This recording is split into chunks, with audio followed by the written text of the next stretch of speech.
I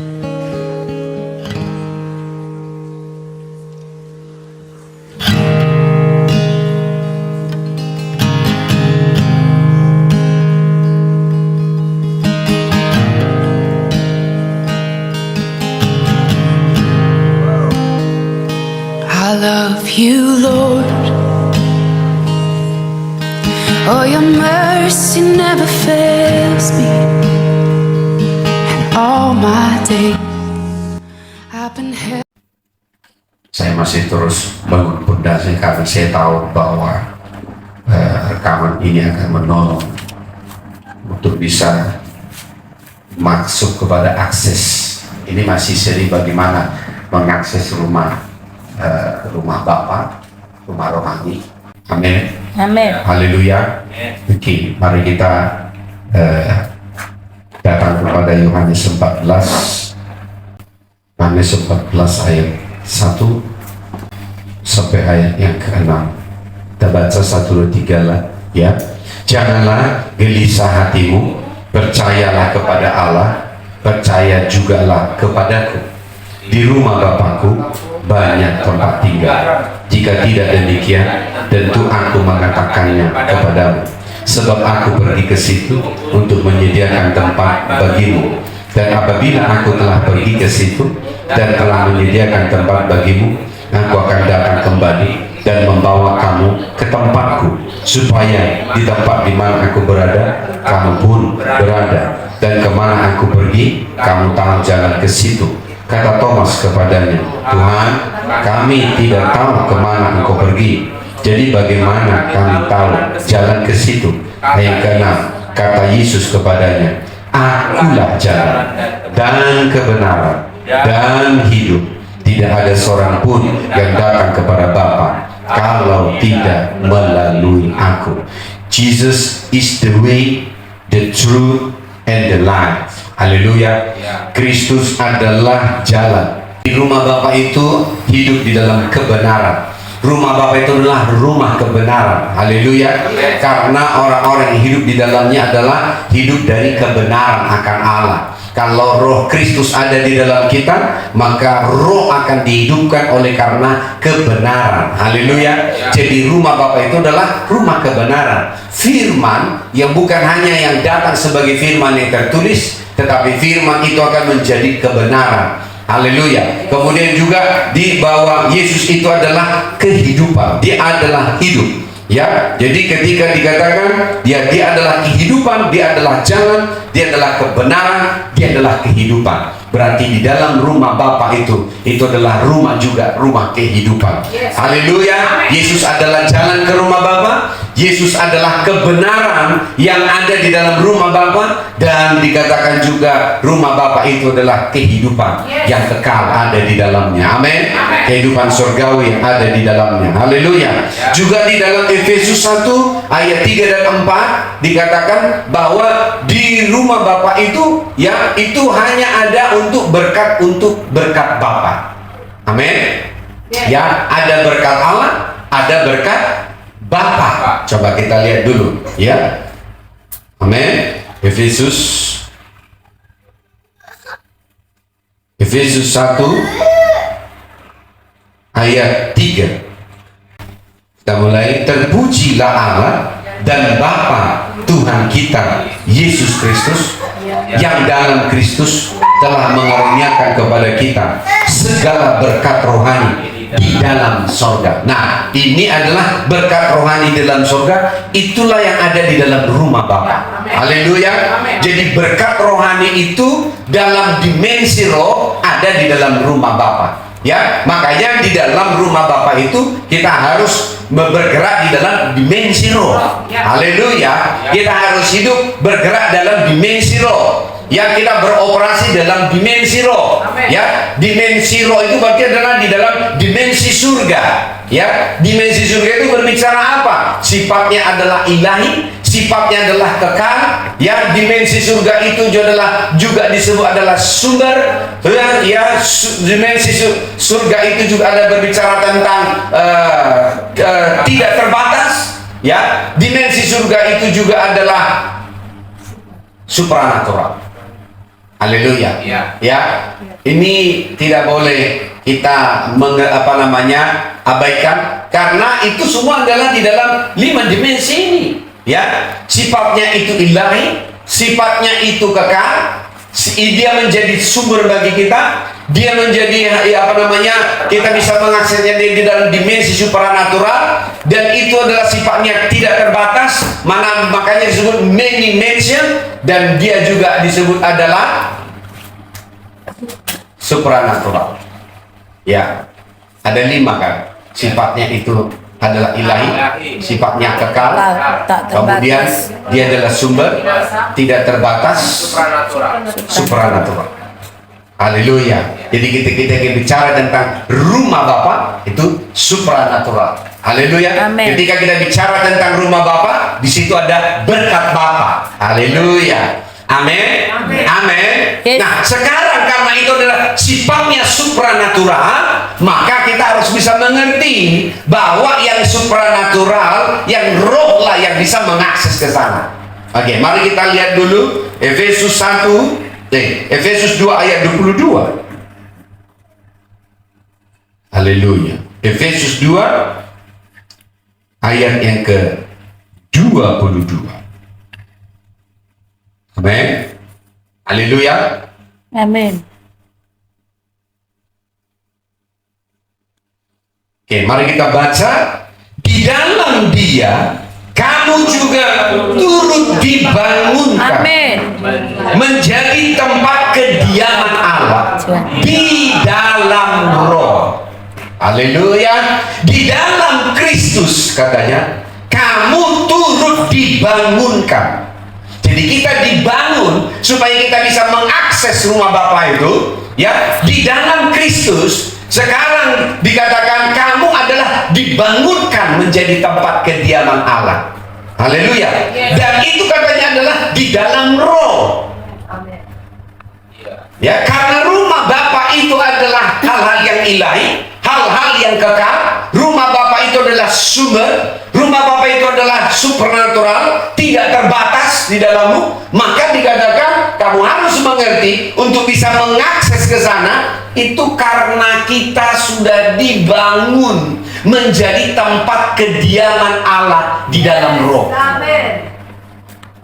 Coba datang ke dalam Roma 8. Haleluya.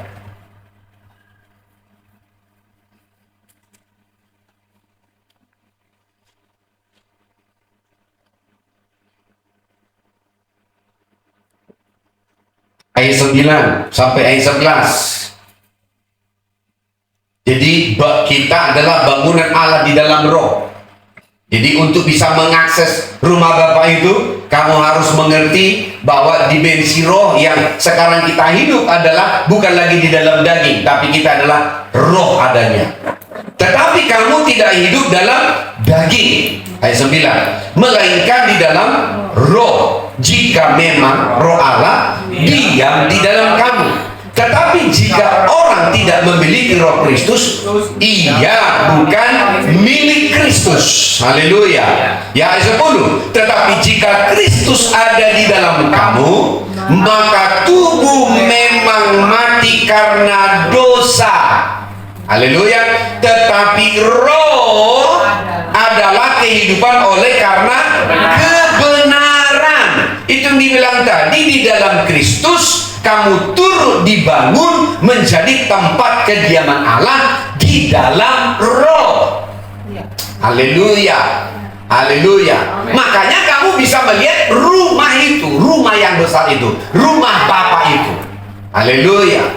Yang kita sudah tahu bahwa polanya adalah percayalah kepada Allah, percayalah kepada orang yang diutusnya, dan kamu akan melihat di rumah Bapakku many dimension, banyak dimensinya.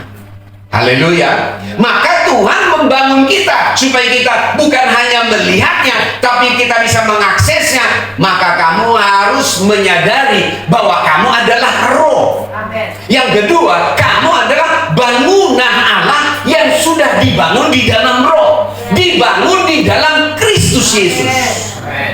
Haleluya. Haleluya. Amin.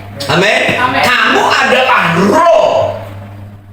Oleh karena roh Kristus ada di dalammu. Tetapi kamu juga adalah bangunan Allah. Karena roh kudus berdiam di dalam kamu. Haleluya. Sehingga kita bisa memahami sekarang bahwa saya adalah sekarang roh, saya adalah baik roh kudus. Maka saya tahu untuk bisa mengakses rumah Bapa itu yang adalah di dalam dimensi surga. Itu juga akan bisa saya alami dan lakukan. Haleluya. Makanya dikatakan percaya. Makanya kita kembali ke Efesus 2 ayat yang ke-20. Percayalah kepada orang yang diutusnya. Artinya Allah memberi dia pengurapan rasul dan pengurapan nabi. Karena apa? Untuk kita dibangun menjadi bangunan Allah, supaya kita bisa melihat bangunan Allah yang besar itu, rumah Bapa itu, maka Tuhan membangunnya di dalam pengurapan rasul dan para nabi. Makanya kita membahas minggu kemarin bahwa anak ketika pertama kali bertobat, kita disebut adalah domba. Amin. Domba dibawa kepada air yang tenang, ke rumput yang hijau, ya, menyegarkan jiwanya, digembalakan oleh gembala. Haleluya. Haleluya. Tapi tidak boleh terus menjadi domba, karena akan selalu berakhir di pembantaian. Ya, tidak pernah ada orang gembala membangun rumah domba sampai mati di situ dombanya. Tidak. Tapi yang jelas domba itu harus diambil susunya, harus diambil digunting bulunya, dan kalau sudah tua dijual dagingnya. Kan tak enak kan? Haleluya. Haleluya. Tapi apa yang terjadi? Transformasi. Transformasi apa?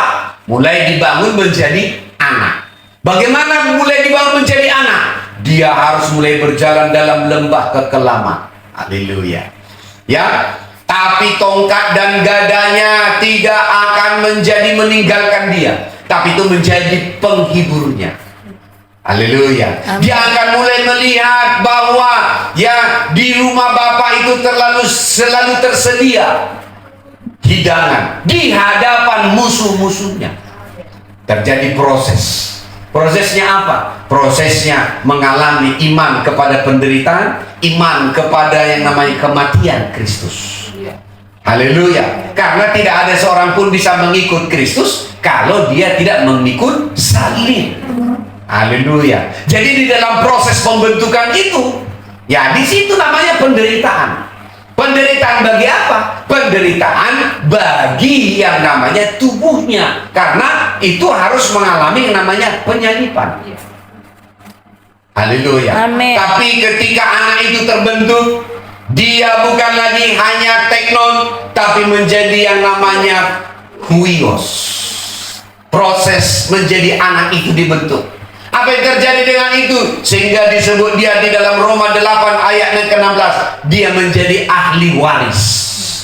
Dia bisa mewarisi apa yang sudah disediakan di dalam rumah Bapa. Cara pandangnya mulai melihat berbeda. Karena apa? Karena dia akhirnya bisa mengakses ya kemurahan dan kebajikan Bapa. Dia bisa mengakses kemurahan, kebajikan Bapa. Karena apa? Karena dia tinggal di dalam rumah. Karena itu hanya bisa di dalam akses di dalam rumah.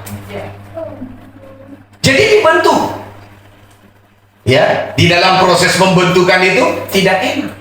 Makanya itu adalah proses untuk mengikuti. Makanya untuk bisa menjadi proses mengikuti, kemarin kita sudah belajar ya. Apa yang pertama dikatakan? Mengikuti itu adalah meninggalkan yang lama. Sifat yang lamanya hilang, tinggal, sudah dikubur.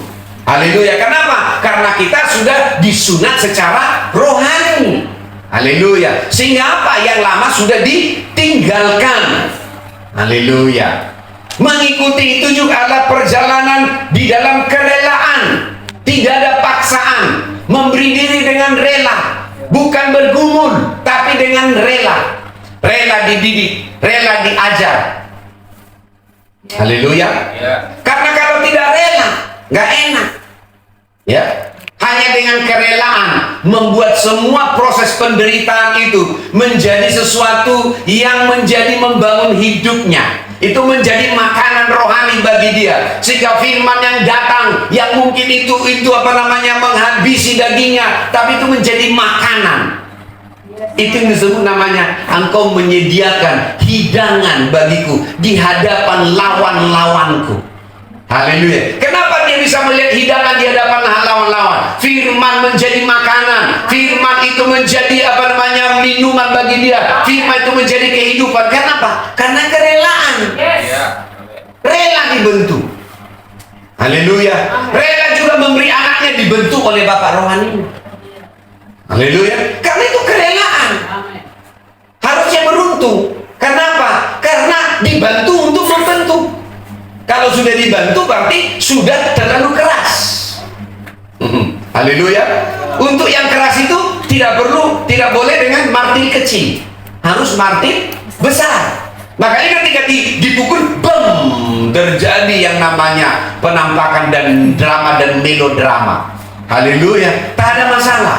Yang penting adalah bertobat. Haleluya. Dan mau mengakui di sini pertobatan. Haleluya. Karena itu akan membentuk kita. Sehingga apa? Sehingga itu dibentuk karena kerelaan. Amin. Haleluya. Kemudian juga mengikuti adalah proses untuk mengikuti seseorang, bukan mengikuti orang banyak.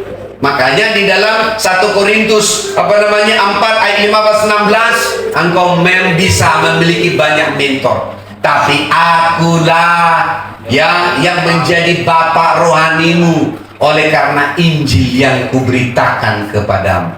Haleluya. Jadi tidak mengikuti banyak orang, tapi mengikuti seseorang. Haleluya. Amin. Dan ini adalah berbicara tentang apa? Berarti bukan mengikuti sesuatu yang tanpa wujud. Udah jelas di hadapanmu siapa orangnya yang kamu percayai, yang kamu akui. Dia yang diutus oleh Allah kepadamu. Ya, makanya disebut percaya. Percaya. Ketika dibentuk bukan untuk membunuhmu, bukan untuk merendahkan dirimu, bukan untuk mempermalukanmu, bukan, tetapi untuk membangun di dalammu proses untuk bagaimana mengikuti. Ya, jadi mengikuti itu adalah mengikuti seseorang. Makanya tadi disebut di ayat 20 dikatakan yang dibangun di atas dasar para rasul dan para nabi. Haleluya. Kamu harus bisa melihat bahwa di dalam rumah Bapa itu, di dalam seorang diri Bapak Bapak rohani itu, pasti Tuhan beri pengurapan nabi dan rasul bersamaan. Haleluya. Karena dia akan memberi arah, tapi dia juga punya kemampuan membangun. Tangannya itu menjadi tangan yang terampil untuk membangun. Haleluya. Amin. Haleluya. Makanya ketika membangun, tak enak ketika dibangun. Coba lihat dulu bangun yang di sana. Ya, tak enak melihatnya karena masih dibangun. Mana bisa kau bilang pel dulu bangunan itu, belum bisa kau pel, masih berantakan semua. Proses masih berlangsung. Tunggu 1 bulan lagi, kita akan lihat bentuknya. Haleluya. Kita akan isi dengan AC-nya, kita akan cat dengan bagus sehingga kita bisa menikmati. Wow, luar biasa. Makanya disebut di dalam Kristus kamu turut dibangun menjadi tempat kediaman Allah. Haleluya. Menjadi tempat kediaman Allah. Makanya ikuti, percaya. Ya.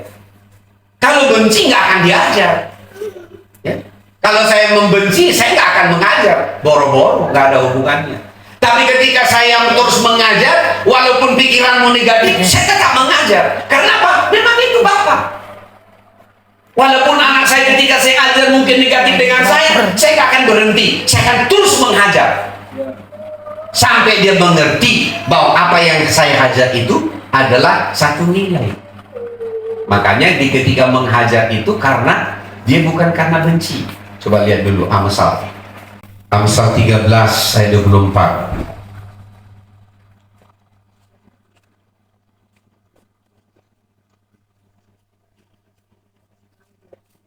Baca yuk. 1, 2, 3 ya. Siapa tidak menggunakan tongkat benci kepada anaknya. Ya. Tetapi siapa mengasihi anaknya, menghajar dia pada waktunya. Jadi kalau ada orang tua tak pakai tongkat mengajar anaknya, sebenarnya karena dibenci anaknya. Tapi siapa yang menggunakan tongkat? Karena bapaknya mengasihi dia. Kan saya bilang, bukan saya. Jadi hajaran itu menunjukkan karena sayang. Justru orang yang tidak menggunakan tongkat, yang mendidik anaknya, dia benci kepada anaknya. Dibiarkan itu. Tetapi siapa menghajar pada waktunya karena dia mengasihi. Amin. Amin. Haleluya. Jadi menghajar dan tongkat itu adalah harus selalu bersamaan. Ya. Jadi tidak menjaga-jaga perasaan anaknya, tapi menghajar. Haleluya. Ya. Kamu boleh punya pikiran negatif, tapi urusanmu itu dengan Tuhan. Karena itu akan membuat kamu akhirnya tidak dengan rela. Tapi kerelaan itu ketika proses terjadi pembentukan, ya, tongkat itu bukan menjadi sesuatu yang menyakiti kita, tetapi membawa yang namanya kasih Tuhan kepada kita. Wah, kok bisa? Kau bisa lihat nggak? Salib itu adalah tempat Yesus harus mengalami kematian, tapi di tempat yang sama kasih Tuhan dinyatakan. Yes. Itu yang kita banyak Kristen merayakan di hari Jumat kemarin kan? Kematian itu tempat Yesus Allah menghajar Yesus, tapi di tempat yang sama justru kasih Tuhan dinyatakan. Haleluya. Tuhan memang menghajar, tapi dia menyatakan kasih. Karena begitu besar kasih Allah akan dunia ini, sehingga dia mengaruniakan anaknya yang tunggal. Amin. Haleluya.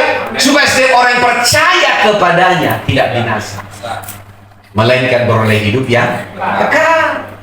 Ya, jangan hanya merayakan Paskah kematian, tapi hidupnya tidak pernah mengalami kebangkitan. Halo. Ya. Ya, makanya kita unik merayakannya. Kita datang bersama, makan olahraga, makan pangsi, kita sharing, kita doa.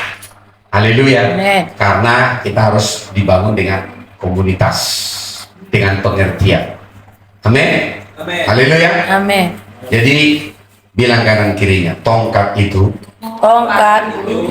tanda kasih dari orang tua. Kasih dari Siapa tidak menggunakan tongkat, siapa tidak membenci anaknya. Tapi siapa mengasihi anaknya, menghajar dia pada waktu. menghajar. Haleluya. Makanya kalau kamu tidak nanti jadi dihajar, nah ini namanya independen. Spiritnya tidak mau terikat. Karena apa? Karena dia tidak mau mengalami kasih Bapa. Jadi dihajar itu karena dikasih. Kok nggak ada bilang amin? Amin. Yes. Haleluya. Amin. Ya ditegur, diluruskan.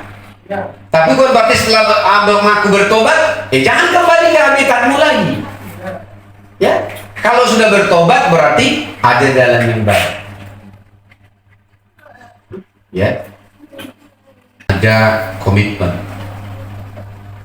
Anak itu kalau nggak diambil komitmennya, dia akan menjadi tidak terikat. Kalau sudah tidak terikat berarti menjadi bebas. Ingat, Hawa itu jatuh karena dia bebas, tidak terikat dengan suaminya. Haleluya. Amin. Karena apa? Karena dia tidak bersama dengan suami. Haleluya. Walaupun pada akhirnya suaminya juga ikut, tapi karena dia tidak terhubung dengan Tuhan. Amin. Amin. Kenapa dia tidak terhubung dengan Tuhan? Karena ketika mereka jatuh, Allah bertanya, siapa yang mengatakan kamu itu telanjang? Padahal ada informasi yang lain selain daripada Allah. Haleluya. Amin. Amin. Ya. Kalau tidak ada tongkat, maka liar. Masing-masing punya jalan. Masing-masing punya jalan pemikiran. Kacau deh. Oke, kembali ke topik. Amin. Haleluya.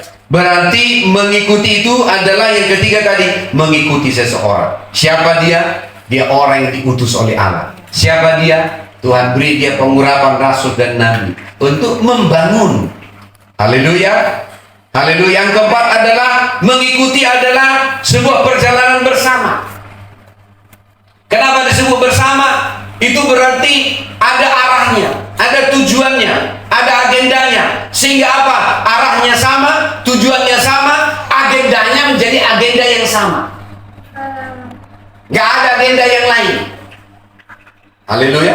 Karena berjalan bersama. Elia dan Elisa berjalan bersama. Padahal sudah 3 kali dan tinggal di sini. 3 kali Tuhan berkata menyuruh saya ke Betel. Demi Allahmu dan demi hidupmu sendiri, aku tidak akan meninggalkan engkau. Dia berkata, Tuhan menyuruh saya ke Yeriko. Demi Allahmu dan demi hidupmu sendiri, aku tidak meninggalkan engkau. Tuhan menyuruh aku ke Sungai Yordan. Demi Allahmu dan demi hidupmu sendiri, aku tidak akan meninggalkan engkau. Setelah mereka menyeberang, berjalanlah mereka bersama. Pada waktu itulah kita bisa melihat bagaimana terjadi akselerasi, ya, terjadi perjalanan yang membawa kita kepada percepatan. Haleluya. Makanya dikatakan mengikuti adalah bagaimana kita berjalan bersama. Jadi kalau kamu berhalangan tidak datang, permisi, karena kamu tahu bahwa sekarang kamu tidak lagi hidup untuk dirimu. Kamu harus permisi. Kenapa? Karena kita berjalan untuk berjalan bersama. Ruth mengikuti perjalanan Naomi. Elisa mengikuti perjalanan Elia. Haleluya. Timotius mengikuti perjalanan Paulus. Titus Filemon juga mengikuti perjalanan Paulus. Haleluya. Amin. Amin. Haleluya. Joshua mengikuti perjalanan Musa. Sehingga ketika Musa telah mati, Tuhan bilang, Musa telah mati, engkau akan menggantikan perjalananmu. Kenapa? Karena kau sudah tahu arah dan tujuannya. Kenapa bukan Kaleb? Joshua yang terus mengikuti. Haleluya. Amin. Amin. Jadi perjalanan itu harus menjadi sama. Sehingga apa? Seleramu menjadi selera yang sama dari Bapak rohani. Haleluya. Ya, kalau Bapak rohani ini suka mendengarkan link itu, kamu juga mendengarin. Buka sana, dengarin. Itu menjadi kesukaan. Selera kita menjadi sama. Amin. Haleluya. Yes. Kenapa? Karena semuanya itu berada dalam kuasa ikat janji. Nah, di sini saya mengajar kita betapa dahsyatnya kuasa ikat janji. Perjalanan bersama itu terjadi karena adanya ikat janji. Amin. Amsal Amos 3 ayat 3 berkata, berjalankah 2 orang bersama-sama kalau mereka tidak ada dalam covenant? Ya. Haleluya. Kenapa Allah mengikatkan dirinya kepada Abraham? Supaya Abraham bisa mengikuti perjalanan Allah. Ya. Ya. Amin. Amin. Amin. Makanya kalau kita lihat di dalam Kejadian, coba lihat dulu Kejadian 22.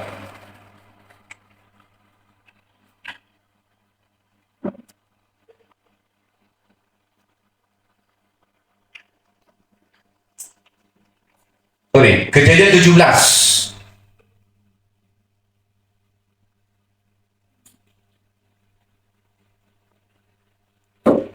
Kejadian 17 ayat 4 sampai 6. Iblis gak menyukai ikat janji karena dia sudah memberontak. Pemberontakan itu adalah karena tidak terikat janji. Haleluya. Coba lihat Kejadian 17 ayat 4 sampai 6. Dari pihakku inilah perjanjianku dengan engkau. engkau akan menjadi bapa sejumlah besar bangsa. Karena itu namamu bukan lagi Abraham, melainkan Abraham, karena engkau telah kutetapkan menjadi bapa sejumlah besar bangsa. Aku akan membuat engkau beranak cucu sangat banyak. Engkau akan kubuat menjadi bangsa-bangsa, dan daripadamu akan berasal raja-raja. Aku akan mengadakan perjanjian antara aku dan engkau serta keturunanmu turun-temurun menjadi perjanjian yang kekal, supaya aku menjadi Allahmu dan Allah keturunanmu. Amin. Haleluya. Sekarang kita akan belajar tentang kuasa ikat janji. Haleluya.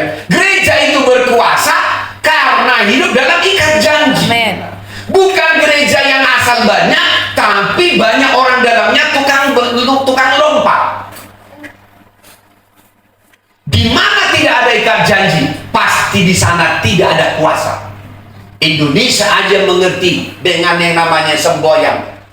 Satu kita. Bineka Tunggal Ika.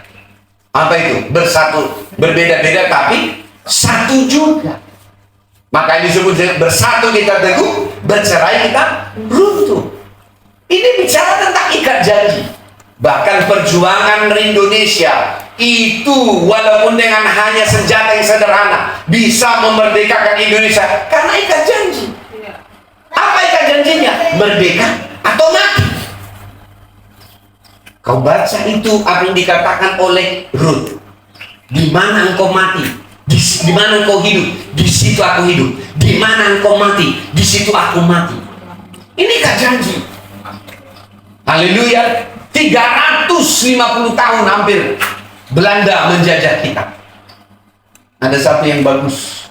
Ternyata kenapa Belanda dengan mudah kita taklukkan? Ternyata ada hubungannya dengan perang dunia kedua.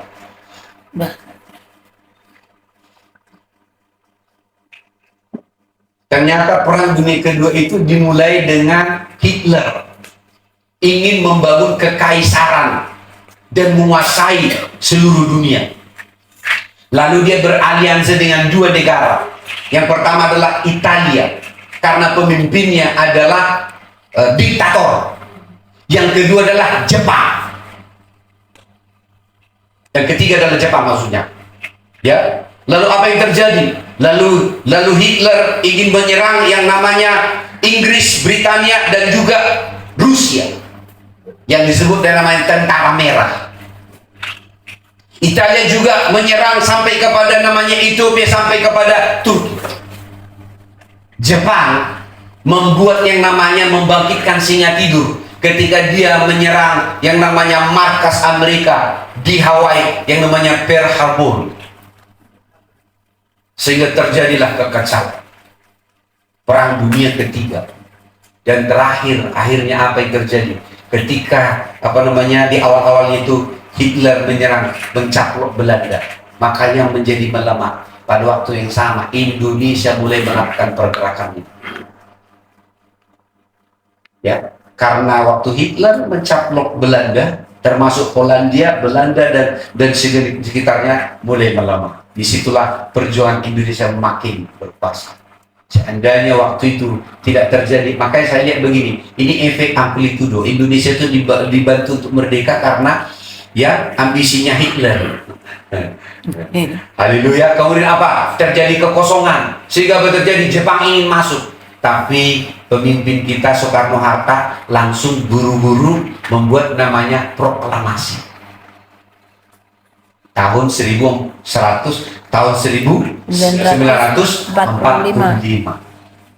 Haleluya.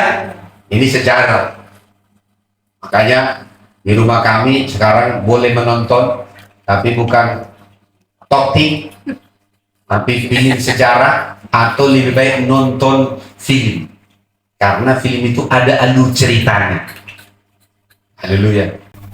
Ya, video singkat itu memberi kecanduan. Iya. Memberi candu.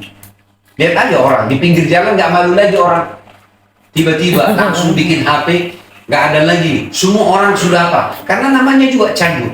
Mulai anak kecil sampai oma-oma, sampai juga opung-opung. Tak ada lagi. Mengerti di sini? Supaya bisa mengerti bahwa ikat janji itu bukan berasal dari setan. Ikat janji itu berasal dari Allah. Diberikan di dalam jemaat. Itu sebabnya gereja itu harus dibangun dengan kuasa dari ikat janji. Amin. Haleluya. Yes. Keluarga juga bisa berkuasa ketika hidup dalam ikat janji. Bangsa Indonesia juga merdeka karena ada kuasa ikat janji. Yes. Dan bangsa ini juga akan bisa hancur ketika ikat janji tidak lagi dibuat. Makanya Indonesia dibangun dalam ikat janji dengan dua pilar. Apa namanya? Pancasila dan Undang-Undang Dasar tahun 1945. Ini tiangnya. Makanya disebut namanya NKRI. Kalau dua pilarnya ini dihancurkan, maka bangsa Indonesia akan hancur. Haleluya. Ya. Maka Bapak pembangun bangsa kita membangun dua pilar ini. Pertama adalah Pancasila dan Undang-Undang Dasar 45 itu tidak bisa diganti. Haleluya. Maka dibuatlah TAP MPR. Hanya TAP MPR yang bisa mengubah undang-undang ini. Haleluya. Makanya mereka-mereka yang hanya menjadi agama mencoba ingin menggantikan ini. Puji Tuhan, Presiden kita dalam 10 tahun membabat hadis. Karena Alkitab menyatakan kerajaan yang terpecah-pecah tidak bisa bertahan. Ya. Karena orang-orang yang mabuk agama ini membangun perpecahan. Sehingga ada minoritas, ada mayoritas. Ya. Orang Batak kan asli Indonesia kan? Ya. Bukan minoritas, asli Indonesia. Ya. Haleluya. Supaya kita tidak lagi hidup oleh karena mabuk agama. Orang Kristen juga nggak boleh mabuk agama. Ya, kekristenan itu adalah kehidupan.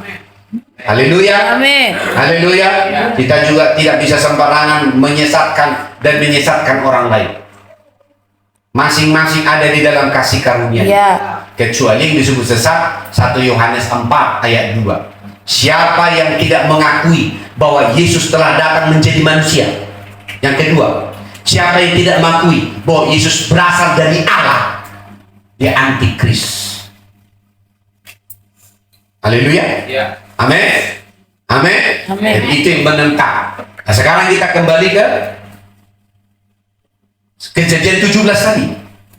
Ya, dikatakan dari pihakku inilah perjanjianku dengan engkau. Engkau akan menjadi bapa sejumlah besar bangsa. Karena itu namamu bukan lagi Abram, melainkan Abraham. Karena engkau telah kutetapkan menjadi bapa sejumlah besar bangsa. Ya, bahkan dikatakan kenapa Allah membuat ikat janji dengan Abraham? Karena sebelumnya Allah sudah memberikan janji kepada Abraham, tapi Abraham menyeberang ke Mesir. Haleluya. Sejak Tuhan membangun ikat janji dengan Abraham, maka apa yang terjadi? Maka arah perjalanan Abraham adalah arah dari perjalanan Allah sendiri. Maka tujuan perjalanannya Abraham sekarang adalah menjadi tujuan Allah. Haleluya. Agendanya Abraham sekarang menjadi agendanya Allah. Atau sebaliknya. Terbalik ya. Agendanya Allah menjadi agenda Abraham. Sorry. Ya. Tujuan Allah menjadi tujuan Abraham. Ini jelas ya. Ikat janji itu membawa kita kepada satu arah, satu tujuan, satu agenda. Amin. Haleluya. Makanya dalam rumah tangga tak boleh lagi bilang istri ini uangku, suami bilang ini juga uangku. Nggak boleh. Sudah menjadi pengelolaan bersama. Maka dipilihlah siapa bendaharanya, terserah. Amin. Ya. Yang jelas harus tahu sumbernya itu boleh dari suami, boleh dari istri, nggak ada masalah. Yang penting adalah berdiri dalam ikat Jadi ada juga saya lihat, ya, karir istrinya lebih moncer dari suaminya, sehingga istrinya yang bekerja, bapaknya menjadi bapak rumah tangga. Yang penting semangat, yang penting sepakat. Ada, ya, ada. Ya. Tapi kebanyakan bapaknya yang bekerja, istrinya yang ibu rumah tangga. It's okay. Apa yang membuat dia bisa menjadi kuat? Ikat janji. Makanya pernikahan itu adalah ikat janji. Gereja juga kalau tidak hidup dalam ikat janji, ketika diajar dia bilang gak enak di sini, di sana ada rumput yang lebih hijau, lompat dia. Coba Anda bayangkan kalau rumah begitu, anaknya bilang, mama miskin kali, apa yang terjadi? Tapi mamanya akan mengajar di dalam kemiskinan, sama seperti Yusuf dan Maria mengajar Yesus di dalam kemiskinan 30 tahun. Amin. Amin. Jadi jangan kamu pikir untuk bisa ada di dalam rumah besar ini karena ada ikat janji. Yes. Jadi kamu tidak bisa independen. Suka. Makanya coba lihat, maaf ya, perempuan-perempuan yang suka menjajakan dirinya karena dia tidak mau terikat. Siapa saja boleh laki-laki, yang penting bayar. Pernikahan nggak boleh. Bahkan melirik wanita lain nggak boleh, bapak-bapak itu. Hanya wanitanya seorang. Ya, supaya makin mantap, puji lagi tiap hari. Cantik kali kok saya. Haleluya. Ya, jangan kasih cantik itu kepada yang lain. Amin. Ya, amin. Jadi keadaan itu adalah kekal. Kemudian dikatakan di sini, ya, bahkan ikat janji itu bukan hanya untuk saya, tapi juga kepada keturunan saya turun-temurun.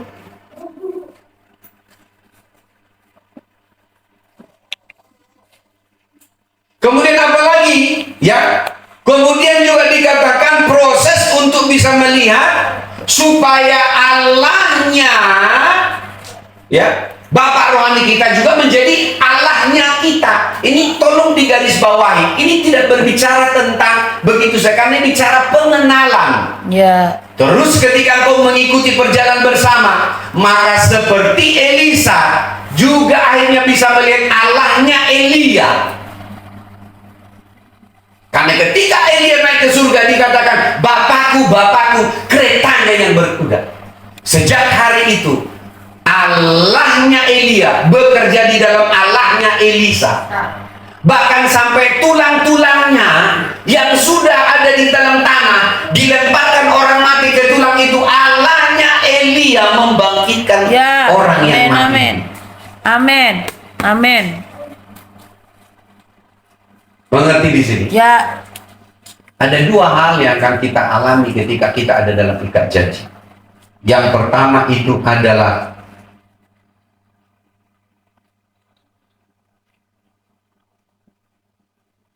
akselerasi. Catat. Akselerasi itu percepatan. Saya berdoa supaya dimensi ini juga kamu alami. Yang kedua adalah ekualisasi, penyetaraan.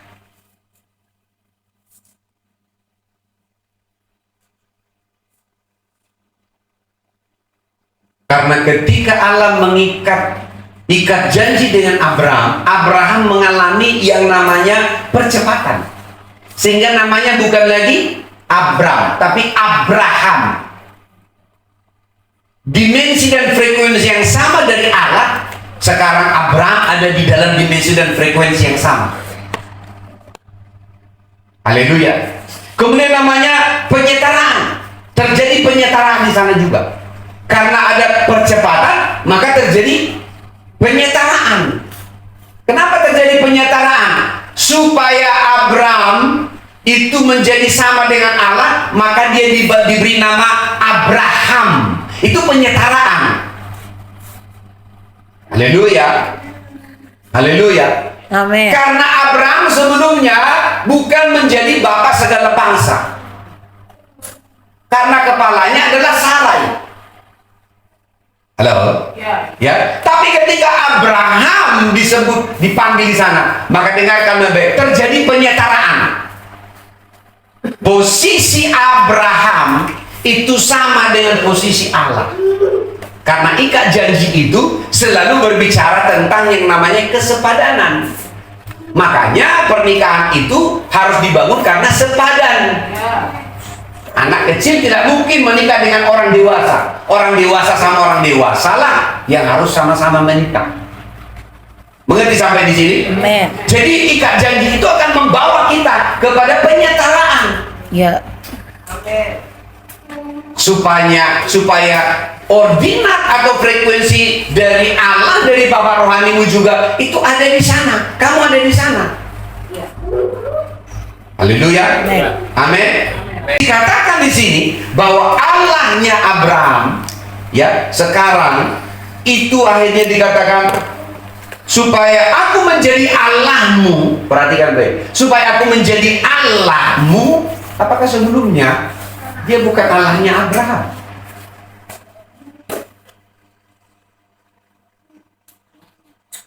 Kenapa dia sekarang disebut Allah Abraham? Karena sekarang disebut sudah menjadi Abraham. Haleluya. Dan yang kedua adalah Allah dari keturunanmu. Berarti kita ikat janji itu bukan hanya kita yang diikat di dalam janji, tapi keturunan kita yang belum datang pun juga ada di dalam ikat janji. Amin. Jadi untuk menyelamatkan negeri ini adalah dengan ikat janji. Ketika gereja hidup dalam ikat janji, maka generasi yang belum datang pun itu juga akan dibawa generasi itu kepada ikat janji. Mengerti sampai di sini? Ya. Halo? Halo? Yes. Oke, mari kita lihat contohnya. Rut 1. Rut 1 ayat yang ke-16.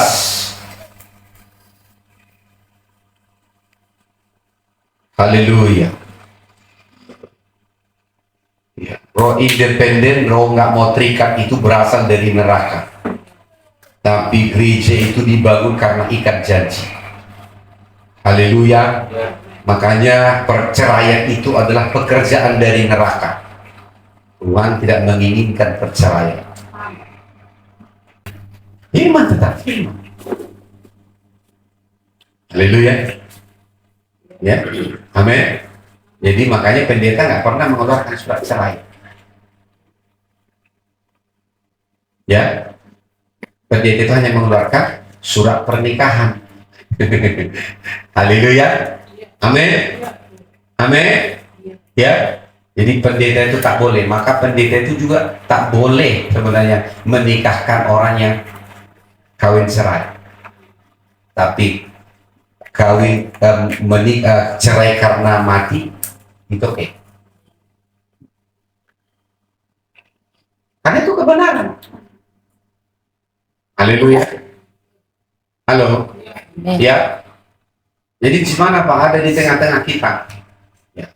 Kita harus tanya Roh Kudus. Tapi Roh Kudus pasti bilang nggak bisa. Karena itu kekudusan Tuhan. Halo. Amin. Mengerti sampai di sini? Ya. Jadi kita bisa melihat bahwa perceraian itu tanda dari tidak adanya ikat janji.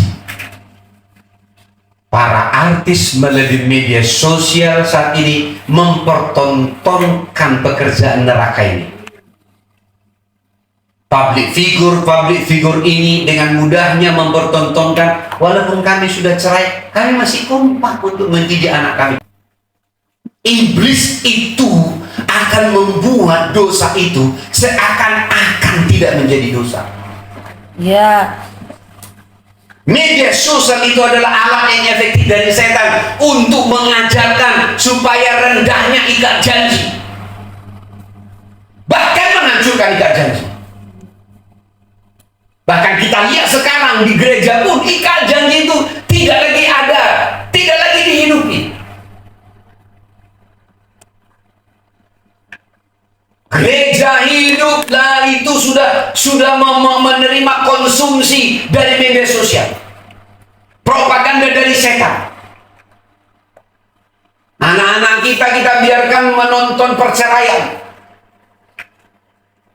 Dampingi anak, kasih tahu, tetap Tuhan tidak menginginkan perceraian. Setan menginginkan supaya ikat janji dihancurkan. Di dalam roh saya menentang ini, supaya dalam pikiranmu juga bisa melihat bahwa kita bisa melihat betapa hancurnya kehidupan anak-anak karena perceraian, dan itu pekerjaan iblis. Haleluya, haleluya. Kita bisa melihat kehidupan yang tanpa kuasa. Banyak anak yatim, anak piatu sekarang hidup di dalam yang namanya tidak ada yang memberi contoh dan pola, karena yang namanya ikat janji sudah dirusak. Tapi saya berdoa lewat apa yang saya bagikan ini. Hari ini saya deklarasikan, gereja itu akan disehatkan karena hidup dalam ikat janji. Keluarga itu akan disehatkan karena hidup dalam ikat janji. Bangsa ini juga akan berkuasa ketika keluarga-keluarga hidup dalam ikat janji. Haleluya. Maka ketika menikah, saya tidak lagi, ingat ya, kalau ketika setelah pernikahan, saya tidak lagi berdandan untuk diri saya sendiri. Makanya ada dua kacanya. Pertama adalah mirror, kaca. Yang kedua adalah istri. Haleluya. Sebaliknya juga. Jangan berdandan, bahkan jangan dengan seenaknya kau posting di medsos, sehingga banyak pria-pria lain menikmatinya. Ya. Karena itu kebenaran. Karena suami itu akan berdandan untuk istrinya, istrinya berdandan untuk suaminya. Lebih daripada itu namanya TP. Tahu TP? Tebar pesona. Berselingkuh itu jadi karena tebar pesona. Haleluya. Maka kalau sudah saya pakai, Mam bilang, Kak cocok, saya ganti. Walaupun saya sudah senang dulu. Saya beli celana. Saya bawa, ini cocok. Padahal dalam hati udah melompat, ini barangnya. Tapi saya tanya dulu, bukan soal harganya. Sampai bilang, iya ambil. Saya sedang mempraktekkan bahwa kami harus hidup di dalam selera yang sama. Bagaimana kau bisa berkata hidup dalam ikat janji dalam rumah rohani, tapi seleramu tidak sama dengan selera bapak rohanimu? Bukan ikat janji namanya. Haleluya. Bagaimana kau bilang kau berjalan ikat janji dengan bapakmu, seleramu melalak, pulang sampai malam? Gak itu. Haleluya. Amin. Karena sekarang kita hidup dalam kuasa ikat janji. Saya sengaja ajarkan detail di sini karena saya sedang menghancurkan pekerjaan iblis yang sekarang juga sudah mulai merusak pola di dalam gereja. Haleluya. Haleluya. Dan di dalam nama Yesus, gereja harus dikembalikan dalam otoritas dalam ikat janji. Amin. Haleluya. Bukan berarti ketika terjadi konflik akhirnya kamu punya alasan untuk meninggalkan orang yang sudah harus ikat janji denganmu. Bukan berarti ketika saya konflik dengan Mam lalu seenaknya saya tinggalkan dia. Tak bisa. Karena ikat janji itu tidak bisa diceraikan kecuali karena kematian. Haleluya. Haleluya. Tapi banyak bilang, tapi karir saya jadi mandek karena ini begini. Stop. Berdoa supaya teman satu ikat janjimu dipulihkan. Haleluya. Amin. Amin.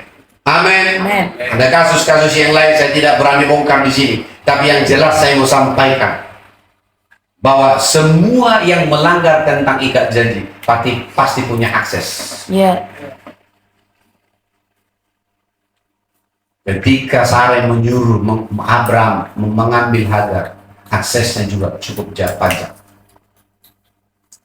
Anda bisa lihat di sini. Halo. Amin. Anda di sini. Jadi ikat janji itu akan membawa kita kepada namanya kepada kehidupan ilahi. Oke, Rut 1 ayat 16. Kita baca 1, 2, 3 ya. Tetapi kata Rut, janganlah desak aku meninggalkan engkau dan pulang dengan tidak mengikuti engkau. Sebab kemana engkau pergi, ke situ jugalah aku pergi. Dan di mana engkau bermalam, di situ jugalah aku bermalam. Bangsamulah bangsaku, Allahmulah Allahku. Ayat 17. Di mana engkau mati, aku pun mati di sana. Dan di sanalah aku dikuburkan. Beginilah kiranya Tuhan menghukum aku, bahkan lebih lagi daripada itu, jikalau sesuatu apapun memisahkan aku dari engkau selain daripada maut. Ini ikat janji. Haleluya, haleluya, amin. Amin. Jadi ikat janji itu hanya yang memisahkan adalah maut.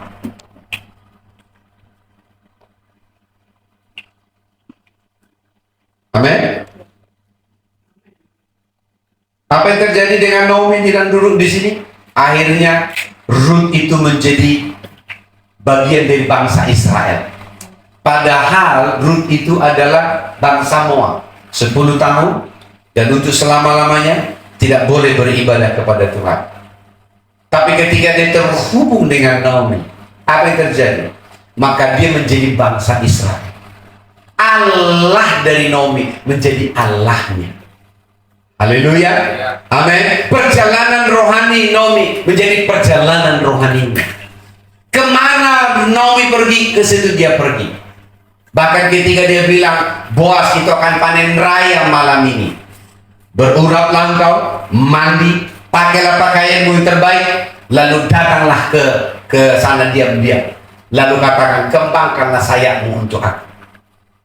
Dan apa yang terjadi? Akhirnya Rut itu diambil oleh Boas menjadi istrinya. Dia melahirkan siapa? Obed. Haleluya. Obed melahirkan Isa. Isa melahirkan Daud. Haleluya. Berapa generasi setelah itu? 3 generasi. Daud, Salomo dan generasi keempat. Allahmu, aku akan menjadi Allahmu dan Allah dari keturunanmu. Haleluya. Allah Rut menjadi Allahnya, Allahnya Naomi menjadi Allahnya Rut, yang juga adalah Allahnya Naomi menjadi Allahnya Rut. Sehingga apa? Sehingga dia bawa kepada keturunannya Obed, kepada Isa dan Daud dan Salomo. Kita bisa melihat betapa dahsyatnya keturunan bangsa-bangsa. Apa yang terjadi sana? Keturunanmu akan menjadi bangsa-bangsa dan menjadi raja-raja. Haleluya. Generasi keberapa? Keturunan dari dari Rut menjadi raja? Generasi ketiga. Boas, kemudian Obed, Isai, Daud. Generasi ketiga sudah datang menjadi raja. Haleluya. Amin. Amin. Bisa lihat di sini. Dan apa yang terjadi? Kenapa? Karena Rut mengalami percepatan, mengalami penyesuaian. Haleluya. Oleh karena ikat janji, Rut mengalami percepatan. Di tempat Naomi, yaitu Allah perjanjian Israel itu, juga dia berada di sana. Sehingga dia menghubungkan dengan Boas. Karena Elimelek sudah mati. Kenapa Elimelek mati? Karena dia keluar dari Bethlehem pada waktu musim kelaparan. Makanya jangan keluar dari kota Allah. Jangan lari. Ya, dengar suara Tuhan. Amin. Haleluya. Dan apa yang terjadi dengan ini? Kita bisa melihat keturunan raja-raja dan keturunan bangsa-bangsa itu datang oleh karena ikat janji. Kamu tahukah bahwa berkat yang kita terima dari ikat janji ini bukan hanya untukku, tapi kepada keturunan demi keturunan demi keturunan. Kalau keturunan-keturunan kita ada di dalam ikat janji, maka bangsa ini juga akan menjadi bangsa yang mengasihi Tuhan. Haleluya. Amin. Haleluya. Yes. Haleluya. Karena ikat janji bicara tentang bangsa. Amin. Karena ikat janji bicara tentang bangsa. Karena dari ikat janji Allah, perjanjian kekal dengan Abraham, maka Tuhan berkata, darimu akan lahir bangsa-bangsa, darimu akan lahir raja-raja. Saya perlu ajarkan di sini. Amin. Maka jangan turun rohnya. Haleluya. Haleluya. Amin. Ikat janji itu membawa kita kepada kuasa dari yang namanya kekuatan dari bangsa-bangsa. Haleluya. Kita lihat juga 2 Raja-Raja 2 ayat 2.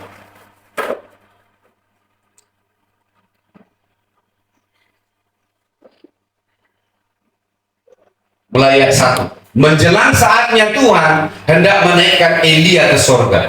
Dalam angin badai, Elia dan Elisa berjalan dari Gilgal. Ingat, ya, Elia dan Elisa berjalan dari Gilgal. Saya mau tanya, adakah orang lain juga berjalan dengan mereka? Ada, 50 anak nabi, tapi berjalan jauh-jauh. Haleluya, berjalan jauh, tidak berjalan bersama. Amin. Amin. Ayat kedua, berkatalah Elia kepada Elisa, baiklah tinggal di sini, sebab Tuhan menyuruh aku ke Betel. Tetapi Elisa menjawab, demi Tuhan yang hidup dan demi hidupmu sendiri, sesungguhnya aku tidak akan meninggalkan engkau. Lalu pergilah mereka ke Betel. Haleluya. Apa kata Elia? Baiklah tinggal di sini, sebab Tuhan menyuruh aku ke Betel. Tetapi Elisa menjawab, demi Tuhan yang hidup dan demi hidupmu sendiri, sesungguhnya aku tidak akan meninggalkan engkau. Ikat janji itu akan apapun yang terjadi, tidak akan membuatmu meninggalkan orang yang kamu terhubung dengan ikat janji. Karena apa? Karena kamu bisa lihat di sini, karena kamu tahu kamu berjalan dalam dia dengan ikat janji. Baiklah tinggal di sini, berarti tinggal Elisa. Tapi Tuhan, Elisa berkata, demi Tuhan yang hidup dan demi hidupmu sendiri, sesungguhnya aku tidak meninggalkan engkau. Haleluya. Siapa Tuhan yang hidup? Tuhannya Elia, Bapak Rohani. Ayat ketiga, pada waktu itulah keluar rombongan nabi yang ada di Betel mendapatkan Elisa. Berapa orang ini? 50 orang. Siapa 50 anak nabi ini? Ini juga muridnya Elia. Karena ada 100 nabi, anak nabi yang juga sekolah. Jadi Elia itu juga bikin sekolah apostolik. Ada sekolah apostolik. Karena 50 anak nabi yang ada di Betel datang, tapi tidak berjalan bersama. Siapa yang berjalan bersama dengan Elia? Hanya Elisa. Apa bukti dia berjalan bersama dengan Elisa? Dia bilang, demi hidupmu, demi Allahmu yang hidup, dan demi hidupmu, aku tidak akan meninggalkan engkau. Kata tidak meninggalkan engkau, itulah bukti dari ikat janji. Walaupun dihajar, walaupun diajar, walaupun ditegur, tidak meninggalkan. Bagaimana cara meninggalkan? Engkau benci saja, engkau sudah meninggalkan ikat janji. Haleluya. Amen. Tapi ketika kamu ditegur, tanda kamu ikat janji dengan orang itu, kamu tidak akan sakit hati. Kenapa? Karena itu bagian dari perjalanan rohani. Ya. Amin. Amin. Haleluya. Ayat ketiga, pada waktu itu keluarlah rombongan nabi yang ada di Betel mendapatkan Elisa. Lalu berkatalah mereka kepadanya, sudahkah engkau tahu bahwa pada hari ini Tuhanmu akan diambil daripadamu oleh Tuhan terangkat ke surga? Jawabnya, aku juga tahu. Diamlah. Bisa lihat di sini, 50 anak nabi ini juga tahu Elia akan naik ke surga. Mereka tahu? Tahu. Bahkan coba ingin bertanya kepada Elisa. Haleluya. Tapi Elisa tahu bahwa orang ini hanya ingin menggugurkan benih yang ada di dalam dirinya. Dari mana Papa tahu? Nanti lihat baca bahwa mereka itu hanya ingin menggagalkan Elia untuk bisa, sebab Tuhan menyuruh aku ke Yeriko. Haleluya. Tetapi jawabnya, demikian demi Tuhan yang hidup dan demi hidupmu sendiri, sesungguhnya aku tidak akan meninggalkan engkau. Lalu sampailah mereka ke Yeriko. Haleluya. Amin.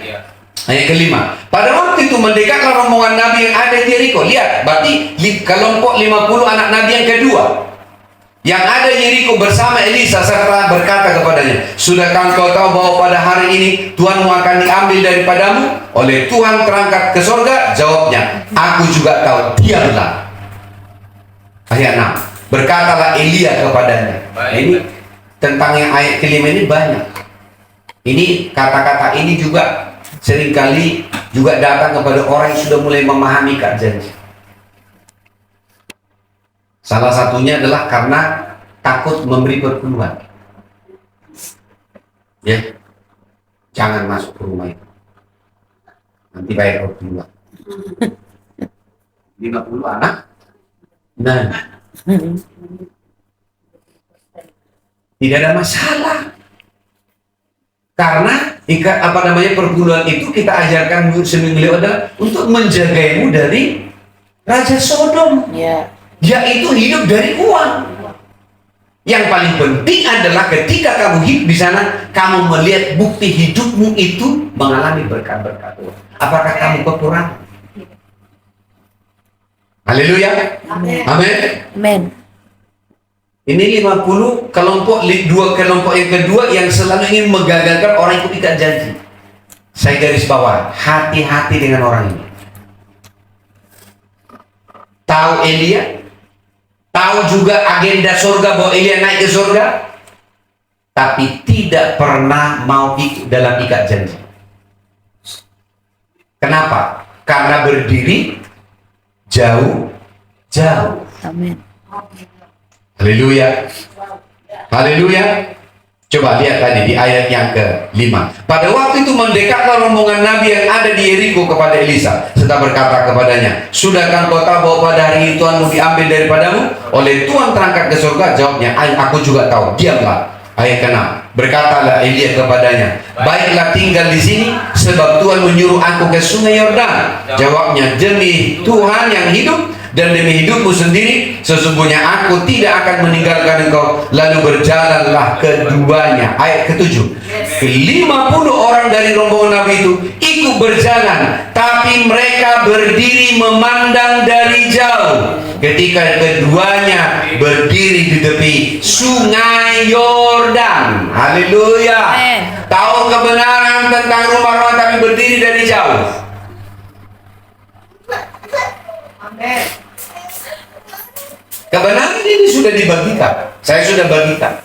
Dan dia tahu bahwa ada rumah rohani, ada rumah yang besar. Ya.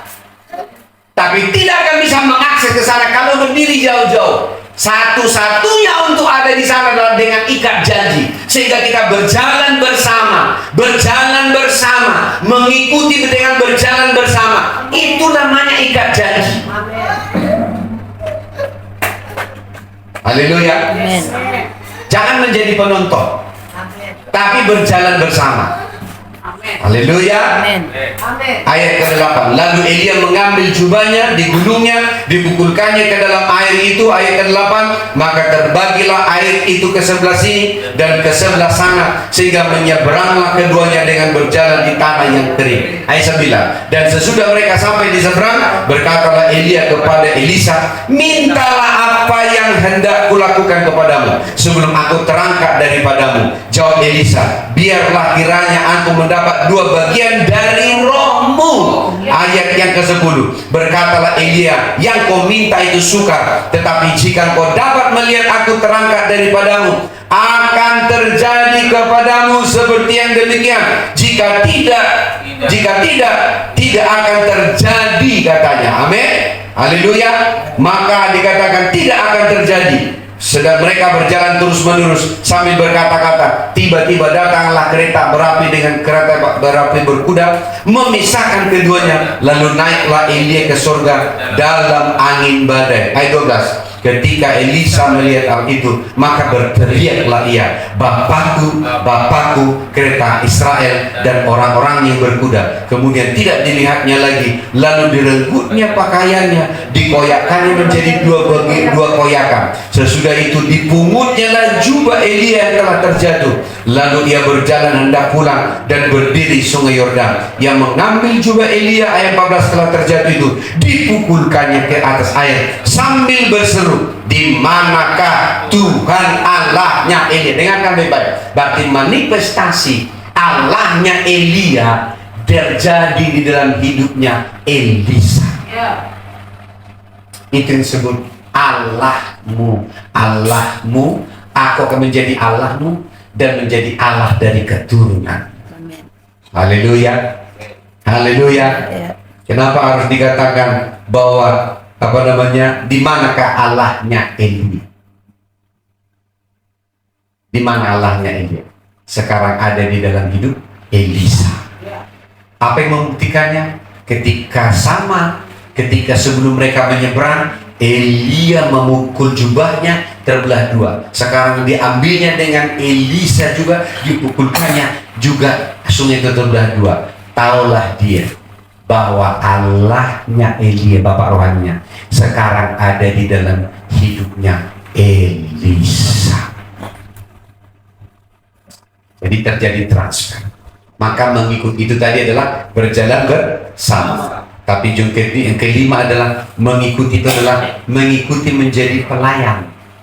Sebelum kamu berjalan, ya, untuk bisa di dalam berjalan bersama, kamu harus belajar menjadi pelayan. Menjadi pelayan itu berarti melayani.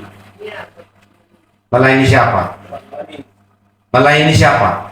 Elisa melayani siapa? Melayani Elia. Tinggallah di sini demi hidup Allah, demi Tuhanmu yang hidup, dan demi Allahmu aku tidak akan meninggalkan engkau.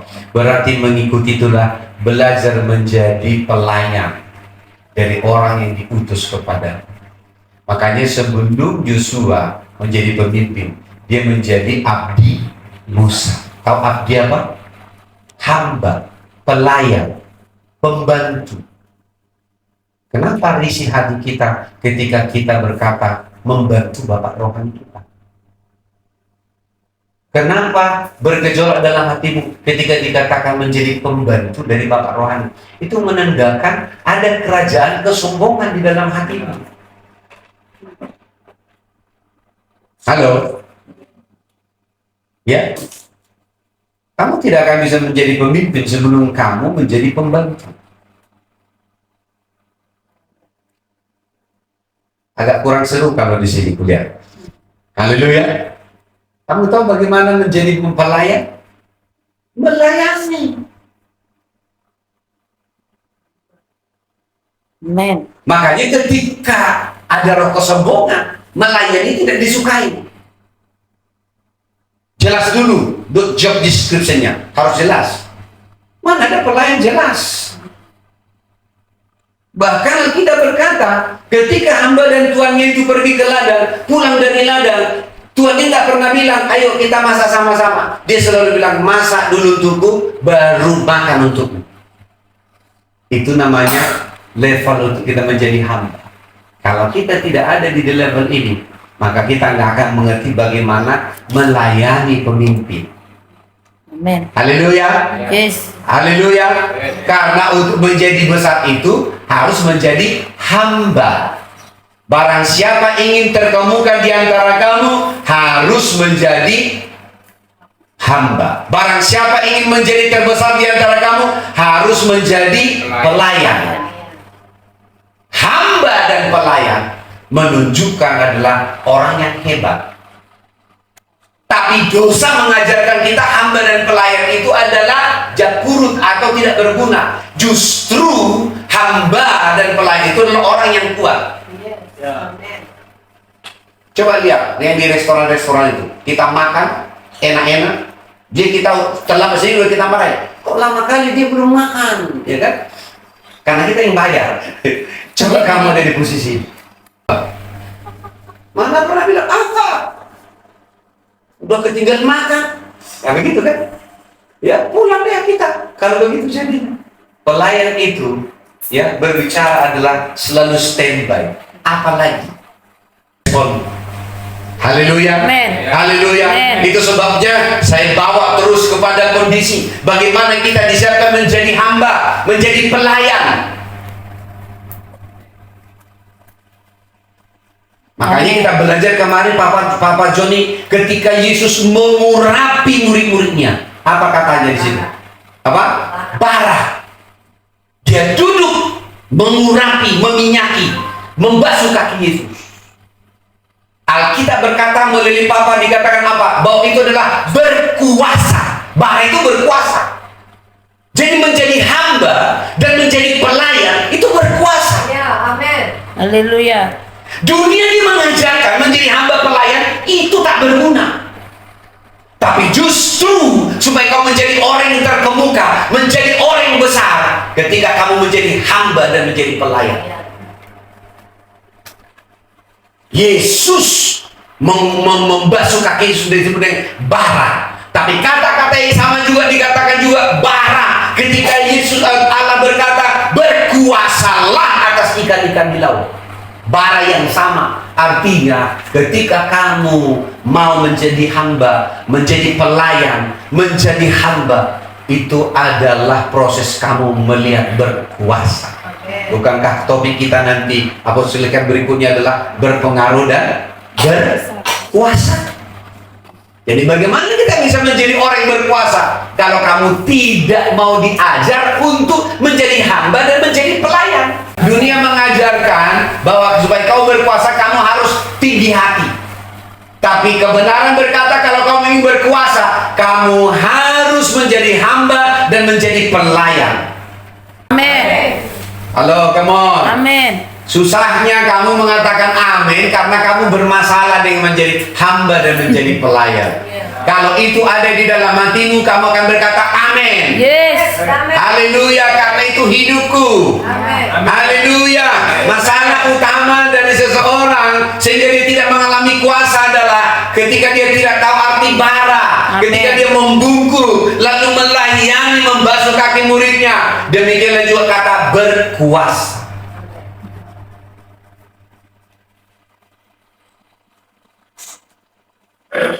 Jadi ketika kamu diajar untuk menjadi pelayan, menjadi pembantu, karena saya juga terus belajar untuk menjadi pembantu bagi Pak Rohani. Amin. Saya mau kasih sombonganmu itu akan meruntuhkan. Ya, ya. Tapi ketika aku belajar menjadi hamba dan menjadi pelayan, Tuhan akan meninggikan. Ya. Bukankah Amsal berkata, Tuhan akan merendahkan orang yang tinggi hati, Ya. tapi akan meninggikan orang yang rendah hati. Yes. Hanya kerendahan hati bisa menjadi hamba dan menjadi pelayan.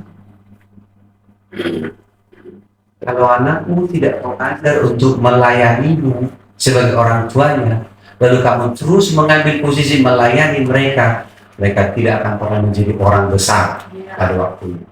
Ya. Kadang anakku harus kulibas supaya mereka untuk melembutkan hatinya bagaimana menjadi orang besar. Haleluya. Haleluya. Kamu akan begini-begini terus kalau kamu tidak belajar untuk menjadi hamba dan menjadi pelayan. Itu sebabnya saya perintahkan sekarang, belajarlah menjadi hamba, belajarlah menjadi pelayan. Amin. Pelayan siapa? Pelayan Yesus Kristus. Terlalu jauh.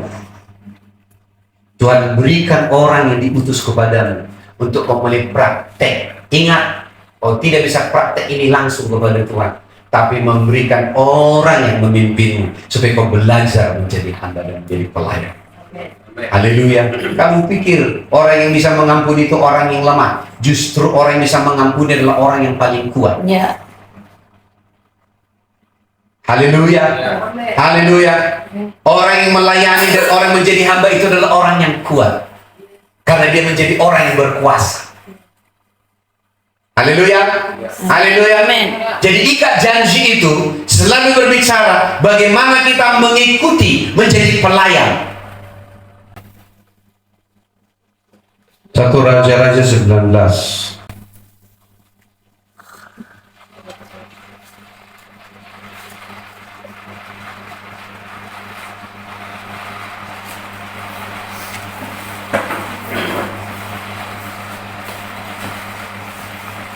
Raja 19 ayat 19. Kita baca, setelah Elia pergi dari sana, ia bertemu dengan Elisa bin Syafat yang sedang membajak dengan 12 pasang lembu, sedang ia sendiri mengemudikan yang ke-12. Ketika Elia lalu dekatnya, ia melemparkan jubahnya kepada jubah siapa? Jubah Elia kepada Elisa.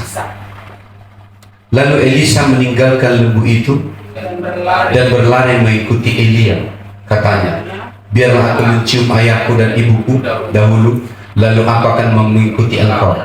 Jawabnya kepadanya, baiklah, pulang dahulu dan ingatlah apa yang telah kuperbuat kepadamu. Lalu berbalilah Elia daripada Elia, lalu mengambil pasangan lembu itu, menyembelihnya dan memasak dagingnya dengan bajak lembu itu sebagai kayu api, yang memberikan daging itu kepada orangnya. Kemudian makanlah mereka. Sesudah itu bersiaplah ia mengikuti Elia menjadi pelayannya. Haleluya. Berarti Elisa menjadi pelayan Elia. Ikat janji itu, kita akan bertumbuh untuk bisa hidup. Bagaimana kita menjadi pelayan? Haleluya. Ketika hati hamba dan hati pelayan tidak ada di dalam gereja, maka kita akan melihat di sana tidak ada otoritas. Yesus berotoritas karena dia bara, dia membasuh kaki muridnya. Haleluya. Kata yang sama berkuasalah itu juga bara. Jadi ingat, ya, menjadi hamba dan menjadi pelayan itu adalah berkuasa. Karena firman Tuhan berkata, jikalau kita tidak, barang siapa di antara ingin menjadi besar, dia harus menjadi hamba. Barang siapa yang menjadi terkemuka, harus menjadi pelayan. Ini pola yang ada di surga. Amin. Haleluya. Jadi yang kelima adalah mengikuti menjadi pelayan. Pelayan dari siapa? Orang yang diutus Tuhan.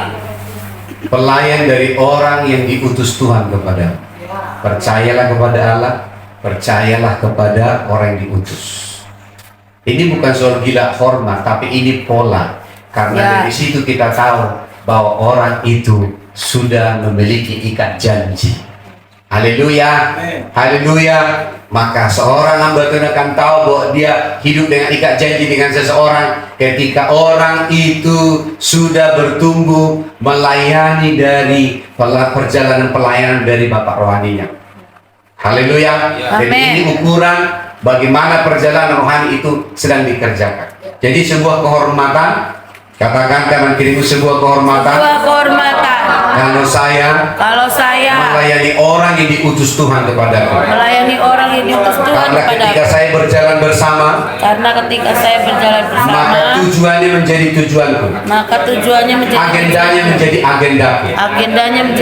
Maka saya akan bertumbuh menjadi hamba dan pelayan. Saat itulah kekuatan, keperkasaan akan saya hidupkan. Karena ketika bara menjadi hamba dan pelayan, maka kuasa itu akan bertumbuh di dalam saya. Haleluya. Amin. Amin. Amin. Amin. Yes. Amin. Yes. Jadi menjadi pelayan dan hamba itu adalah pola untuk kita dibawa kepada kuasa. Kuasa dari apa? Kuasa dari ikat janji.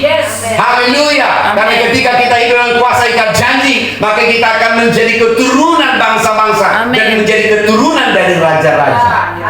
Berpengaruh. Berarti ini adalah berbicara tentang pengaruh. Amin. Amin. Haleluya. Dan yang keenam juga berbicara apa? Bahwa mengikuti itu adalah kemampuan untuk melihat. Saya hanya mengulang supaya kamu bisa belajar. Haleluya. Mengikuti itu adalah kemampuan untuk melihat. Apa yang dilihat? Apa yang dilihat oleh Ruth dari Naomi? Karena ketika dia mengikat janji, akhirnya dia bisa melihat Naomi bukan lagi orang yang orang namanya marah, tapi melihat janji Tuhan Israel ada di dalam dia. Sehingga apa? Dia percaya ketika Naomi menyuruh Ruth datang ke Boaz menjadi tukang letes, nggak ada masalah bagi dia. Karena apa? Karena hidupnya ingin ada di dalam pola itu. Haleluya. Amin. Ketika Elia melemparkan jubahnya kepada Elisa, apa yang terjadi? Maka Elisa mengikuti sebagai pelayan. Tapi dengarkan baik-baik, ketika dia bertumbuh menjadi pelayan, menjadi hamba bagi Elia, dengarin, ketika Elia diangkat ke surga, dia melihat apa yang dilihat. Karena ketika Elia bilang, kalau kau bisa melihat aku naik ke surga dengan kereta api berkuda, maka yang kau minta itu akan terjadi kepadamu. Walaupun itu sulit, tapi kalau kau bisa melihat, apa yang terjadi?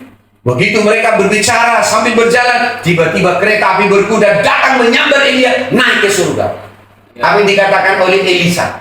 Bapakku, keretanya yang berkuda. Berarti dia melihat kuda yang mengangkat Elia naik ke surga. Maka dia dapat jubah dari Elia. Haleluya. Amin. Karena ketika kau diajar untuk menjadi hamba dan pelayan, supaya matamu terbuka untuk melihat. Melihat itu hanya ketika kamu menjadi orang yang rendah hati. Haleluya. Kerendahan hati akan kamu bisa melihat kerajaan surga. Haleluya. Berbahagialah orang yang rendah hati, karena mereka ditinggikan. Haleluya. Apa dia maksud itu? Pemilik surga apa namanya? Berbahagialah Orang yang suci.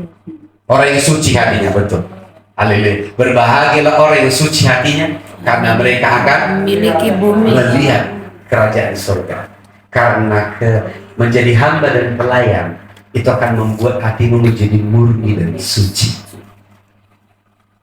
Karena hamba dan pelayan itu akan membersihkan semua kesombongan dan kontaminasi. Amin.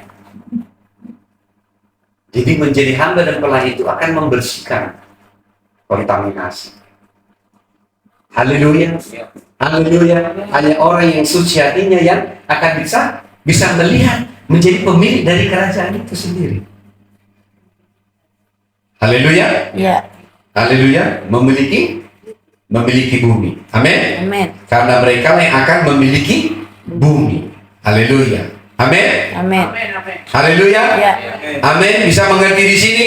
Berarti kita bisa melihat bahwa mengikuti itu adalah kemampuan untuk bisa melihat. Apa yang kau lihat? Rumah yang besar. Apa yang kau lihat? Kau lihat dirimu adalah bait Allah yang dibangun di dalam Kristus Yesus oleh para rasul dan para nabi sebagai bangunan Allah di dalam roh. Haleluya. Iya. Berbahagialah orang yang suci hatinya, karena mereka akan melihat Allah. Betul. Haleluya. Amin. Berbahagialah orang yang suci hatinya, karena mereka akan melihat Allah. Siapa orang yang suci hatinya? Orang yang menjadi hamba dan menjadi pelayan. Amin. Makanya orang yang jadi hamba dan pelayan tidak akan pernah konflik.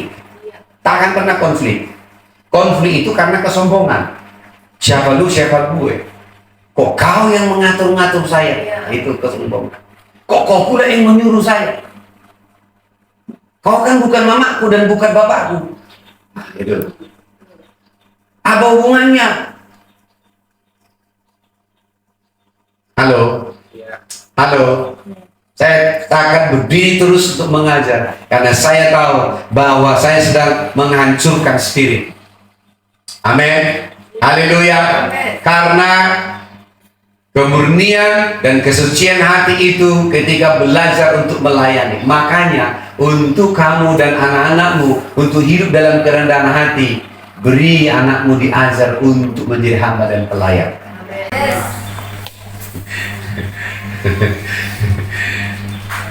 Mengerti? Ya. Mengerti? Kamu akan berbahagia ketika kekuatan itu tumbuh di dalam hati anak-anak. Amin. Yes, amin.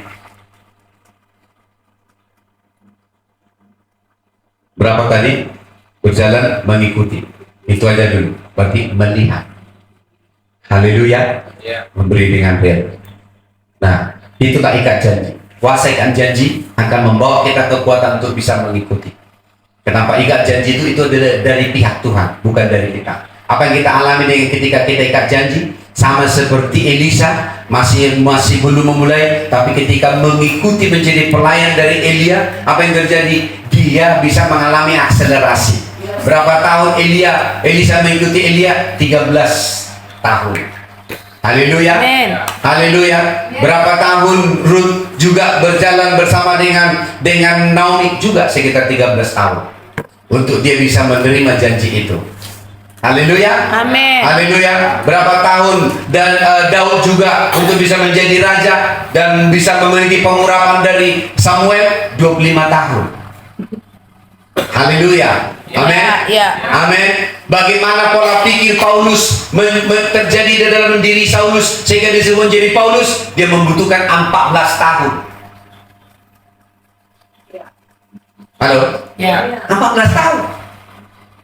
Memang ketika Saulus disambar oleh Tuhan dan matanya dicelikan oleh karena Ananias menumpahkan tangan atas dia sudah bisa melihat. Tapi pola pikir Paulus belum terbentuk. Maka 14 tahun untuk membentuk Paulus di dalam dirinya, termasuk di tanah Arab. Setelah dia selesai dengan dirinya, barulah Paulus disebut di dalam Alkitab, dan dia masuk kepada jajaran pergerakan dari yang namanya rasul-rasul. Berapa tahun? 14 tahun. Berapa tahun Yusuf juga harus bisa memerintah? Juga sekitar 13,5 tahun. Proses pembentukan itu adalah untuk menjadikan kita menjadi hamba. Apa yang dialami Yusuf di rumah Potifar? Menjadi hamba, menjadi pelayan. Haleluya. Apa yang dialami oleh Yusuf di penjara? Menjadi hamba, menjadi pelayan bagi kepala penjara. Haleluya. Amin. Tapi setelah dia menang, apa yang terjadi? Hatinya suci, hatinya murni. Setelah 2 tahun ditunda oleh Tuhan, hatinya suci, hatinya murni. Ketika dia akhirnya menjadi penguasa dan abang-abangnya datang yang sudah menjual dia, kemurnian itu dinyatakan. Oh, abang-abangnya sudah ketakutan, tapi dikatakan tak usah takut. Memang kalian mereka-reka yang jahat kepada saya, tapi Allah lah yang merencanakan ini. Karena untuk memelihara hidup kalian, aku akan memelihara hidup kalian. Itu kemurnian. Tidak ada dendam, tidak ada kepahitan, tidak ada sakit hati. Karena apa? Karena Yusuf diajar menjadi hamba dan menjadi pelayan. Amin. Kamu pikir di rumah Potifar dia sudah melakukan yang terbaik? Dia juga bisa membuktikan bahwa lewat tangan Yusuf apa yang terjadi? Potifar itu diberkati oleh Tuhan. Tapi istrinya memfitnah dia dan memasukkan ke penjara. Itu membuat satu kepahitan kembali di dalam hatinya. Tapi dengarkan baik, dia harus menghandle itu. Bagaimana dia menghandle? Dia harus menjadi hamba dan menjadi pelayan bagi kepala penjara. Maka dengarin baik-baik, untuk menyembuhkan hatimu dari kontaminasi, kamu harus belajar menjadi hamba dan menjadi pelayan. Serius. Haleluya. Amin. Haleluya. Ya. Semua orang-orang disebut orang perkasa ini dimulai ketika dia menjadi hamba dan menjadi pelayan. Musa sebelum dia dipanggil oleh Tuhan setelah umur 80 tahun, 40 tahun dia menjadi hamba bagi mertuanya Jitro. Apa pekerjaannya? Menggembalakan kambing domba Jitro mertuanya. 40 tahun. Jadi menjadi hamba dan menjadi pelayan itu adalah tangan Tuhan untuk membentuk kita menjadi orang-orang yang berkuasa. Amin. Haleluya. Haleluya. Ya. Maka Tuhan memberi kita hidup dalam ikat janji supaya menjadi hamba dan menjadi pelayan ini tidak ilegal. Haleluya. Amin. Tetapi melindungi kita sehingga kita akan menjadi orang-orang yang menjadi perkasa di bumi oleh karena ikat janji. Mengertikah kamu sekarang tentang ikat janji? Mengerti kamu betapa berkuasanya ikat janji?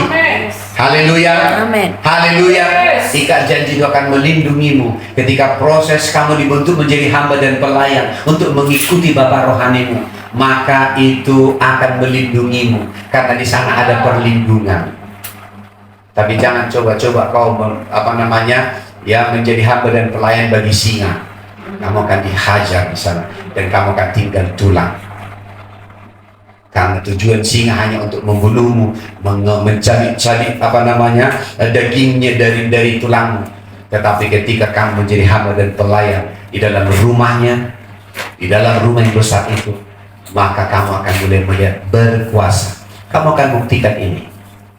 Ketika kadar yang namanya menjadi hamba dan pelayan itu sudah mulai terdegradasi, akan terjadi banyak kebocoran dalam hidupmu dan keluarga kamu. Saya garis bawahi. Tapi ketika kamu hidup di dalam kerendahan hati menjadi seorang hamba dan pelayan, kamu akan melihat berkuasa itu adalah bagian dari perjalanan rohanimu menjadi kekuatan. Haleluya. Amin. Haleluya. Amin. Haleluya. Ya. Orang yang menjadi hamba dan pelayan itu akan menjadi sehat. Karena tidak ada konflik dalam hidupnya. Ya. Haleluya. Tapi orang yang konflik menjadi hamba dan pelayan, dia akan banyak penyakitnya. Serius. Ya. Selama di rumah Potifar, selama di penjara, Yusuf tidak pernah sakit. Tapi oleh kasih karunia Tuhan, semua pekerjaan tangannya berhasil. Dan bahkan kepala penjara menganggur oleh karena Yusuf. Karena dia belajar menjadi hamba dan menjadi pelayan. Haleluya. Amin. Haleluya. Tapi setelah Yusuf lulus, Tuhan menyuruh Firaun bermimpi sampai 2 kali untuk mengangkat dia menjadi raja dan penguasa di Mesir. Haleluya. Ya. Mengertikah kamu sekarang bagaimana berkuasa? Mengertikah kamu bagaimana proses untuk menjadi berkuasa? Yes. Jadilah menjadi hamba, jadilah menjadi pelayan, ikutilah Bapak rohani. Amin. Haleluya. Ya. Maka kuasa manifestasi ikat janji akan termanifestasi di dalam hidup. Tidak ada kebenaran yang bisa membantah ini, karena itu adalah kebenaran. Amin. Amin. Amin. Haleluya. Yes. Haleluya. Jadi orang yang berkuasa itu karena kamu hidup di dalam yang namanya proses mengikuti, yaitu menjadi seorang hamba dan menjadi pelayan. Mari kita bangkit berdiri. Haleluya. Haleluya. Oh Mahapakasaka. Saya tidak ingin ada dalam kelitian, kamu juga tidak boleh ada dalam kelitian. Ketika kita berbicara tentang kebenaran, Yohanes 8 ayat 30 berkata, dan kamu akan menerima kebenaran. Kebenaran itu akan memerdekakan kamu. Sementara saya terus berbicara, mengajar kebenaran ini, ada banyak stronghold dan kesombongan dihancurkan di dalam nama Yesus. Amin. Ada pola yang datang dari dunia, yang dari dari dunia melalui orang public figure yang selama ini membuat nilai ikat janji itu hampir tidak ada artinya. Tidak harus kita pertahankan dan kita perjuangkan, sehingga orang menganggap mudah sekali dalam perceraian, dan itu sudah merusak pola di dalam gereja, sehingga gereja tidak ada dalam otoritas dan kuasa, sehingga gereja itu hanya fokus untuk mencari uang dan banyak pekerjaan yang lain dalam kesombongan. Tapi hari ini di dalam nama Yesus Kristus, Tuhan membawa kita disegarkan kembali dengan ikat janji. Orang-orang yang berkuasa, yang dipakai untuk berkuasa, bahkan Abraham sendiri, dia berkata, kau namamu bukan lagi Abraham, tapi menjadi Abraham. Oleh karena aku mengikatkan perjanjian, ikat janji yang kekal kepadamu, supaya aku menjadi Allahmu dan Allah dari keturunanmu. Hari ini di dalam nama Yesus Kristus, Tuhan berdiri di dalam rumahnya oleh otoritas dalam ikat janji.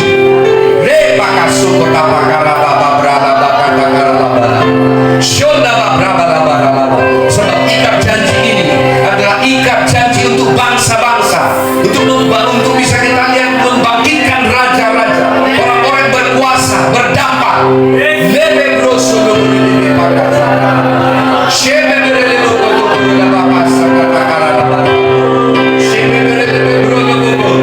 Jangan keraskan hatimu, karena Tuhan mau membentuk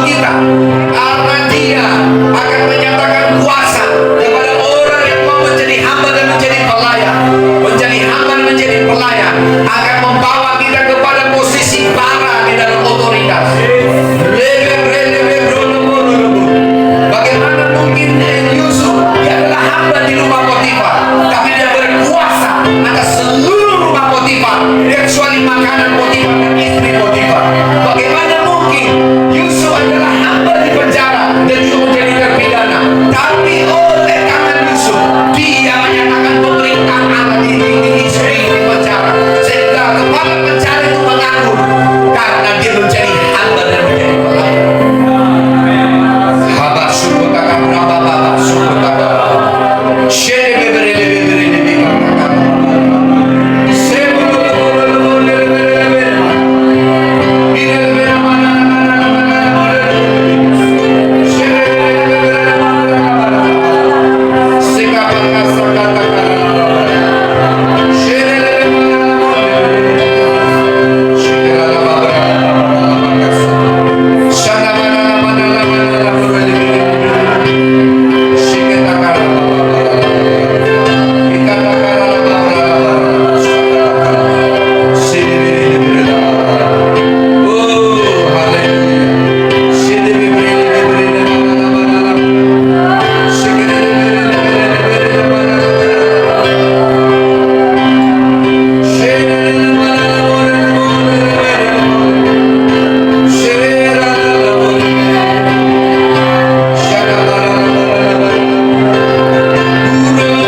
hati untuk menyembah.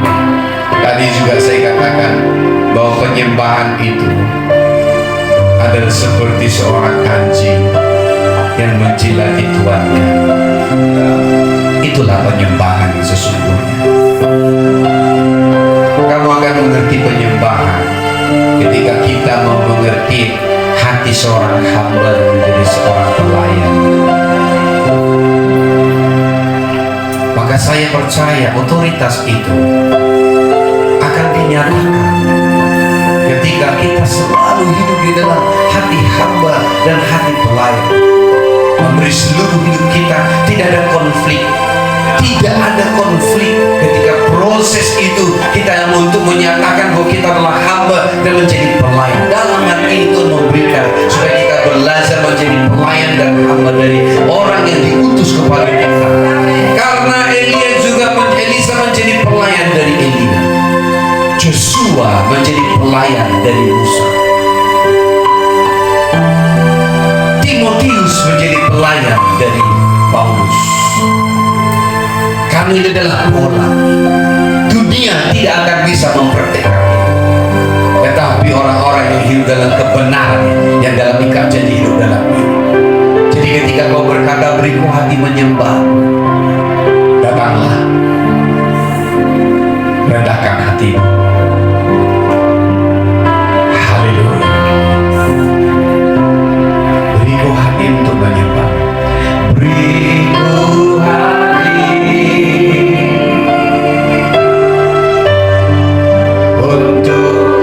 menyembahmu. Beriku hati untuk mengasihimu. Beriku hati memujimu dan mengasihi Engkau seperti wanita yang datang mengurapimu.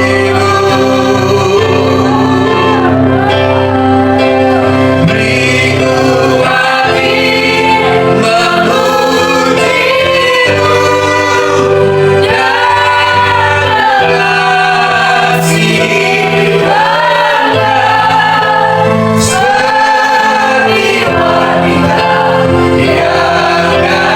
datang mengurapimu. Beriku hati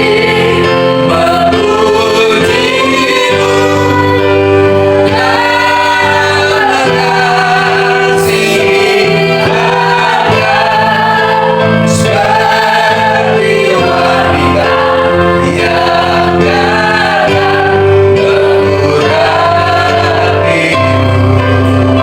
seperti wanita yang datang mengurapimu. Seperti wanita, seperti wanita yang mengurapimu.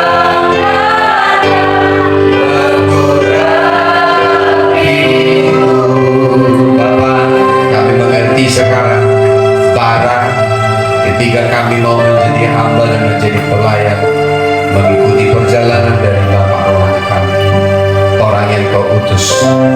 Kami percaya kepadamu, kami percaya kepada orang diutus Tuhan. Engkau Tuhan mengaruniakan dia boleh bergerak dengan karunia dari rasul dan nabi, sehingga untuk membangun jemaat yang apostolik dan profetik, untuk bisa melihat bagaimana membangun jemaat yang berpengaruh dan berkuasa. Saya berdoa di dalam nama Yesus Kristus, biar hati kami menjadi baru. Oh, pola pikir kita kami menjadi baru. Karena apa yang kami pikirkan, demikianlah kami berada. Kami membuang yang lama. Kami ketika kami mengikuti, kami bersedia meninggalkan yang lama dan menggantinya dengan pola yang baru, yaitu bagaimana kami mengikuti dan menjadi pengikut dari orang yang diutus kepada kami. Bapa, di dalam nama Yesus, karena demikianlah firman-Mu Tuhan, bahwa ketika kami menjadi pengikut dari orang yang diutus Tuhan kepada kami Tuhan, maka